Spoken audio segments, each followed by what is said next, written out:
প্রিয় ভাইরা আমার, আসসালামু আলাইকুম রহমতুল্লাহি ওয়া বারাকাতুহু। আমি আপনাদেরকে অনুরোধ করছি এই ভিডিওটি বেশি বেশি শেয়ার করে দিন। অত্যন্ত গুরুত্বপূর্ণ ভিডিও, দয়া করে সবাই শেয়ার করে এবং সর্ব উচ্চ পর্যায়ে পর্যন্ত পৌঁছে দেওয়ার জন্য চেষ্টা করুন। এটা ভিডিওটা শেয়ার করা আপনার ইমানের দায়িত্ব বলে আমি মনে করছি। দয়া করে ভিডিওটি খুব তাড়াতাড়ি শেয়ার করবেন, দ্রুত শেয়ার করে দিবেন যাতে সবার কাছে পৌঁছে যায়। আমি সবার কাছে এই অনুরোধ করছি। সম্মানিত প্রিয় ভাইয়েরা, প্রিয় ইসলামী তৌহিদি জনতা এবং দেশপ্রিয় বন্ধু বান্ধব ভাই বোনদেরকে বলছি, খুব একটা গুরুত্বপূর্ণ বিষয় আমি আপনাদের সামনে শেয়ার করব। এটা অত্যন্ত গুরুত্বপূর্ণ বিষয়। সেটা আমি কালকে সাহারি খেতে ওঠার আগে যখন নামাজ পড়তে উঠব, এর আগ মুহূর্তে আমি স্বপ্নে দেখি এই বাংলাদেশের সেনাবাহিনী ক্যান্টনমেন্টে যে অনেক ব্যক্তি, অনেক সমন্বয়ক দেখে নিয়ে গিয়েছিল, তার মধ্যে হাসনাত আবদুল্লাহ ভাই সেখান থেকে এসে এই সবগুলো প্রকাশ করে দিয়েছে, যার কারণে তাকে অত্যন্ত অতিরিক্ত মারধর করেছে এবং তিনি অত্যন্ত আহত অবস্থায় তাকে মেডিকেল ভর্তি করা হয়েছে। এই স্বপ্নটা আমি দেখেছি। দেখার পর উঠে আমি খুব চিন্তিত হয়েছি।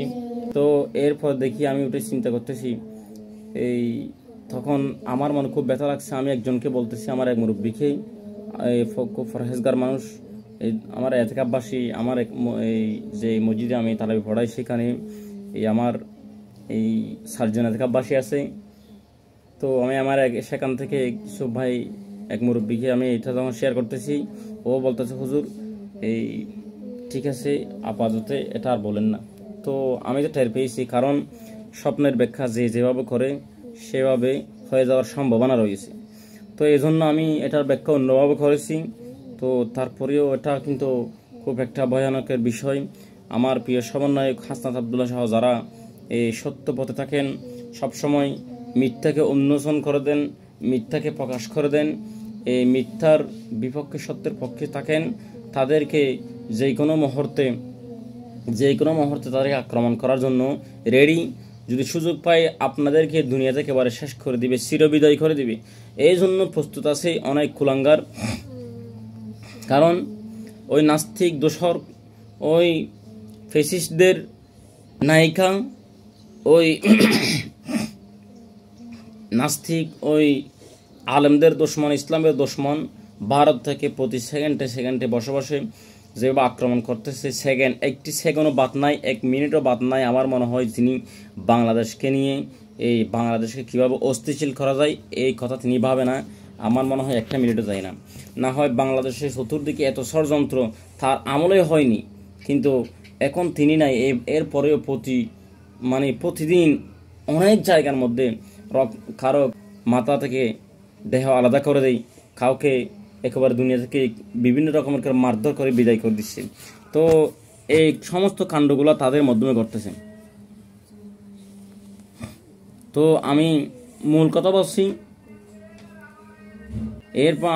বলতেছি, আমি যে স্বপ্নটা দেখেছি, এই স্বপ্নটা কিন্তু আমার জানি নাকি সত্য হয়ে যায়।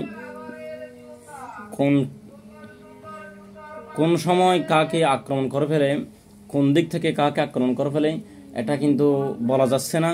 সেজন্য আমি আমার হাসনাত আবদুল্লাহ সহ সমস্ত ভাইদেরকে আহ্বান করছি, আপনারা খুব সতর্ক থাকবেন, খুব সতর্কের সাথে চলাফেরা করবেন। যে কোনো মুহূর্তে আপনাদেরকে প্রচুরভাবে আক্রমণ করতে পারে। আপনাদেরকে আক্রমণ করলে কোনো বাহিনী এটার কিনিবে না। এর জন্য কোনো বাহিনী আমার মনে হয় প্রতিবাদ করবে না, প্রতিশোধ নিবে না, এটা আমার মনে হয় না। কারণ আপনাদের উপর এখন সেনাবাহিনী সহ সবাই ক্ষুব্ধ হয়ে আছে।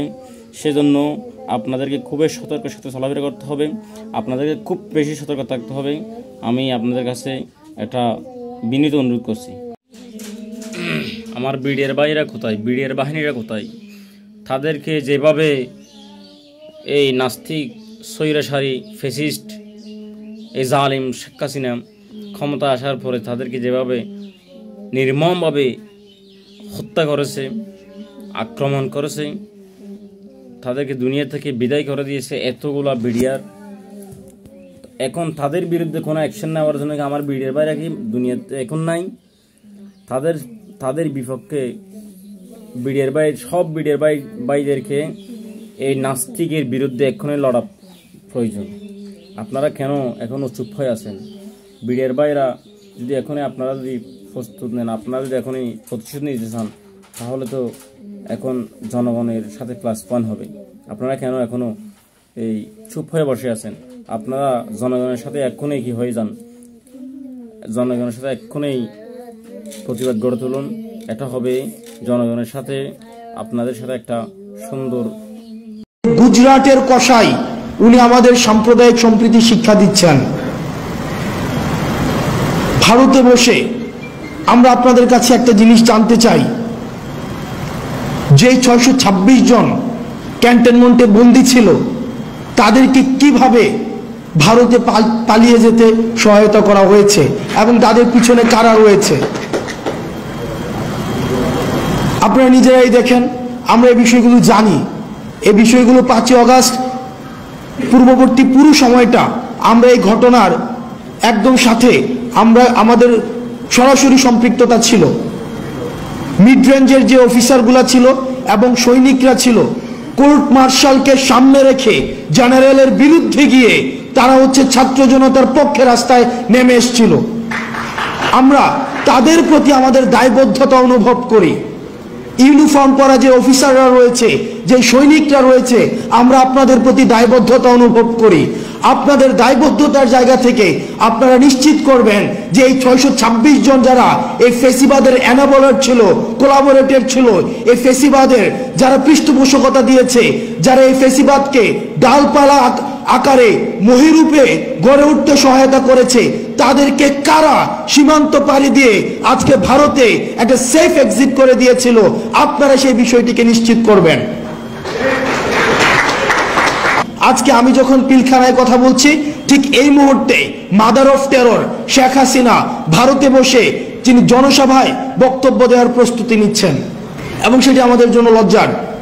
আমি যখন এই পিলখানার আশেপাশে যাই, টিউশন করাতে যেতাম, আমি ইউনিভার্সিটি লাইফে 2009 সালের ফেব্রুয়ারিতে যে ঘটনাটা ঘটেছিল, the first intentional killing of this land heroes, the first intentional killing, এটাকে একটা স্লটার বলা যায় এবং স্টেট পেট্রোনাইজড এমন স্লটার আর পৃথিবীতে কোথাও হয়েছে কিনা সেটা আমরা নিশ্চিত নয়। এই পিলখানার সাথে এটার সিলসিলা শুরু হয়েছে 2009 সাল থেকে এবং এটার চূড়ান্ত পরিণতি 2024-এর এই 5 আগস্টে হয়েছে। দুঃখজনক, এতদিন পরে এসেও আমরা পিলখানা, এই যে হত্যাকাণ্ডটা হয়েছে সেটাকে ইউফেমিস্টিক ভাবে এটাকে কি বলা হয়েছিল, বিডিআর বিদ্রোহ। পিলখানাটা হত্যাকাণ্ড, স্টেট প্যাট্রোনাইজ করে একটা ইন্টেনশনালি একটা হত্যাকাণ্ড ঘটিয়েছে এবং সেটাকে দেখানো হয়েছে যে এটা নাকি একটা বিদ্রোহ। আমার বয়স 27 বছর, আমি তখন ক্লাস 5-এ পড়ি যখন এই ঘটনাটা হয়। এখনো পর্যন্ত এই যে কফিনের যে দৃশ্যটা আমার চোখে ভাসে, যে নিজের সহকর্মীর কফিনের দৃশ্যটা নিয়ে যাচ্ছে এবং এই মাটির সবচেয়ে কঠিন মনের মানুষ যারা, সবচেয়ে দৃঢ় প্রতিজ্ঞ মানুষ যারা, তাদের চোখ দিয়ে পানি পড়ছে এবং তারা নির্বাক। এবং আমার অনেক অফিসারদের সাথে পরবর্তীতে কথা হয়েছে, সেদিন তারা প্রস্তুত ছিল যারা এই ধরনের আক্রমণটা ঘটিয়েছে তাদেরকে প্রতিরোধ করার জন্য, কিন্তু কোনো ডাইরেক্টিভস পাওয়া যায়নি। সন্ধ্যা পর্যন্ত অপেক্ষা করতে হয়েছে, কোনো ডাইরেক্টিভস নাই। যখন ইন্টেনশনাল অপারেশনটা ডান হয়েছে তখন তখন থেকে আমার মনে হয়েছে যে আমার ব্যক্তিগত পর্যালোচনা, এই একটা ফোর্সকে ইন্টেনশনালি ক্রিপেল করে ফেলা হয়েছে, একটা গণ্ডির মধ্যে নিয়ে আসা হয়েছে। আমি এই পিলখানাতে দাঁড়িয়ে সৃষ্টিকর্তা কবুল করেছে, আমরা যখন আসতাম যেতাম এবং এই চেতনাটা ধারণ করতাম, এই বিচারের কথাটি আমরা অন্তত এটা প্রতিষ্ঠিত করে দিয়ে যাব এবং সৃষ্টিকর্তা এই সুযোগটা হয়তো আমাদের অন্তত বলার সুযোগটি দিয়েছে। আমরা আপনাদের মধ্য থেকে এই দাবিটা, আমরা আরো বেশি বেশি চাই যেন আপনাদের মধ্য থেকে এই জিনিসটাকে আপনারা এমফাসিস করেন। খুব দ্রুততম সময়ের মধ্যে এই পিলখানা হত্যাকাণ্ডের সাথে যারা জড়িত ছিল এবং নিরপরাধ অসংখ্য অফিসার রয়েছে, এতদিন পর্যন্ত যারা কারাগারে রয়েছে, ট্রায়াল অ্যান্ড এররের মধ্য দিয়ে যাচ্ছে, দ্রুততম সময়ের মধ্যে যেন এই বিচারটিকে নিষ্পত্তি করা হয়। এবং যারা ভারতে চলে গিয়েছে তাদের টাকা পয়সার কোনো অভাব নেই।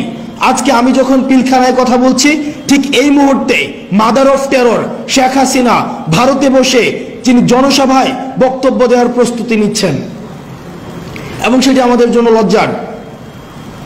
আমরা আমাদের জায়গা থেকে আমাদের এই ভোকালটা, এই যে জুলাই মুভমেন্টটা, এই জুলাই মুভমেন্টে 1500-এর বেশি যে শহীদ হয়েছে এবং 22,000-এর বেশি যে আহত হয়েছে, এটা যে একটা জুলাই মুভমেন্ট ছিল, কিন্তু আমরা ওয়েস্টার্ন মিডিয়াতে দেখছি, আমরা ইন্ডিয়ান মিডিয়াতে দেখছি কনস্ট্যান্ট প্রপাগান্ডা চালিয়ে যাওয়া হচ্ছে। এটাকে বলা হচ্ছে rise of fundamentalism and just a political আপহিভাল।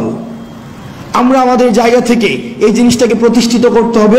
এটা শুধুমাত্র পলিটিক্যাল আপহিভাল ছিল না, এটা রাইজ অফ ফান্ডামেন্টালিজম না, এটা একটা সকল শ্রেণী পেশার মানুষের, ছাত্র, নাগরিক এবং সিপাহী যারা, সৈনিক যারা, সবাই রাস্তায় নেমে এসেছিল এই ফেসিবাদের বিরুদ্ধে। এবং এটা ফেসিবাদের পৃথিবীর যে কোনো প্রান্তে, এটা একদম পূর্ব থেকে পশ্চিম, উত্তর থেকে দক্ষিণ, যেখানেই ফেসিবাদ আবার মাথা চারা দিয়ে উঠতে চাইবে, এই শেখ হাসিনার পতন এটি হবে একটি টেক্সট বুক এক্সাম্পল। যেখানে ফেসিবাদ মাথাচাড়া দিয়ে উঠতে চাইবে, এই শেখ হাসিনার পতনটা হবে এটা একটা টেক্সট বুক এক্সাম্পল। যে ছাত্র নাগরিক, যেমন সিরিয়াতে 53 বছর পরে আসাদের পতন ঘটেছে, আমাদের দেশে 16 বছরের পরে আসাদের পতন ঘটেছে, আমাদের আসাদ নামক যে ফিমেল ক্যারেক্টার হাসিনার পতন ঘটেছে। আমরা পরবর্তী 24 পরবর্তী যদি বাংলাদেশটা গড়তে চাই, সেটা আমাদের একসাথে গড়তে হবে। সেই জায়গায় আমরা দেখেছি যে সাম্প্রদায়িক উস্কানি বিভিন্ন সময় দেওয়া হচ্ছে, সেই জায়গাতে আমাদের বিজেপির সেখানে তাৎপর্যপূর্ণ ভূমিকা আমরা দেখতে পাচ্ছি। আমরা আমাদের পরবর্তী 24 পরবর্তী যে বাংলাদেশটা রয়েছে সেটি গড়ার জন্য আমরা সবাইকে একসাথে নিয়ে আমরা কাজ করতে চাই। এবং ইন্ডিয়ান এবং ওয়েস্টার্ন মিডিয়াতে যে ধরনের প্রপাগান্ডা এখন বর্তমানে স্প্রেড করা হচ্ছে, সেগুলোর বিরুদ্ধে আমাদের কালেকটিভ কাউন্টার প্রপাগান্ডা সেল আমাদেরকে চালাতে হবে।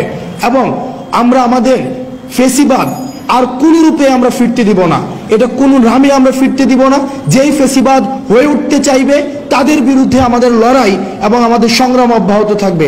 আপনারা ভালো থাকবেন, সুস্থ থাকবেন। আপনাদের সাথে সব সময় দেখা হবে রাজপথে, কখনোই আপোষে নয়, সংগ্রামে। সালামু আলাইকুম। শহীদ আবু সাইদ ফাউন্ডেশনের জন্য বিজেপি 5 লক্ষ টাকা প্রদান করেছে। আর এর মধ্যে প্রকৃত অর্থে যেটা না বললেই নয়, আমরা আমাদের স্বরাষ্ট্র মন্ত্রণালয়ের কাছ থেকে, বিশেষ করে আমাদের মাননীয় স্বরাষ্ট্র উপদেষ্টার কাছ থেকে আহতদের পাশে দাঁড়ানোর জন্য আমরা সর্বসময়ই নির্দেশ, উপদেশ, উৎসাহ সবসময় পেয়েছি। এবং তিনিও আপনারা দেখেছেন যে ইতিপূর্বে বিজিবি হাসপাতাল এবং অন্যান্য হাসপাতালে গিয়ে আহতদের পাশে থেকেছেন এবং সহায়তা প্রদান করার চেষ্টা করেছেন। তো সম্প্রতি আমরা রংপুর ভিজিটের সময় যখন জানতে পেরেছিলাম যে আবু সাইদের পরিবার আবু সাইদ সংঘ নামে একটি ক্লাব গঠন করেছে, সেখানে উপদেষ্টা মহোদয়ের নির্দেশক্রমে আমরা বিজেপির পক্ষ থেকে 5 লক্ষ এবং র্যাবের পক্ষ থেকে 5 লক্ষ, স্বরাষ্ট্র মন্ত্রণালয়ের পক্ষ থেকে 10 লক্ষ টাকা তাদেরকে সহায়তা প্রদান করেছি। এছাড়াও বিজেপির তত্ত্বাবধানে রংপুরে শহীদ নজিবুল সরকার বিশালের পরিবারকে 3 লক্ষ টাকা প্রদান করা হয়েছিল। এবং আমরা পপুলার হাসপাতালে যখন শিক্ষার্থীদের চিকিৎসা চলছিল, তখন আমরা বিজেপির পক্ষ থেকে আরো 5 লক্ষ টাকা প্রদান করেছিলাম। আর বক্তব্য দীর্ঘায়িত করতে চাই না। পরিশেষে বর্তমান পরিস্থিতিতে আমি সকলকে আশ্বস্ত করতে চাই যে সবার উপরে দেশ, এই মন্ত্রে উজ্জীবিত বিজেপির প্রতিটি সদস্য সীমান্তের অতন্দ্র প্রহরী হিসাবে সদা প্রস্তুত এবং দেশের জন্য যে কোনো পরিস্থিতি মোকাবেলায় দৃঢ় প্রতিজ্ঞ। সকলের সুস্বাস্থ্য, নিরাপদ ভবিষ্যৎ কামনা করে